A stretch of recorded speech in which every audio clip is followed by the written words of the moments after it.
مرحبا، أهلا فيكم مرة تانية في مطبخ البركة.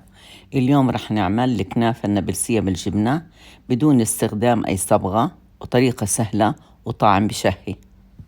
قبل ما نبدأ اعملوا اشتراك علشان يوصلكم كل جديد.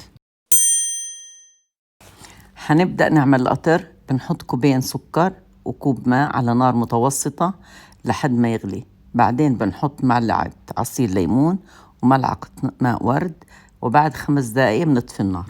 بنجيب عجينة كنافة جاهزة وبنفكها من بعض. بنحط 4 معالق سمنة على النار لحد ما يدوبوا وبنديرهم على العجينة. بنحط فنجان قطر على العجينة علشان تعطيها إحمرار وطعم حلو. بنجيب صينية الخبز وبندهنها بالزبدة. بنحط 3/4 العجينة في الصينية وبنضيف عليها الجبنة. بالنسبة للجبنة بنستعمل جبنة نابلسية أو عكاوي، بيتم نقعها لمدة يوم كامل مع تغيير مستمر للماء قبل الاستعمال علشان نحليها من الملح. بالراعي تكون الجبنة بعيدة عن أطراف الصينية 1 سنتي، وبعدين بنحط ربع العجينة اللي باقي. للعلم 1/2 كيلو كنافة بدها 1/2 كيلو جبنة.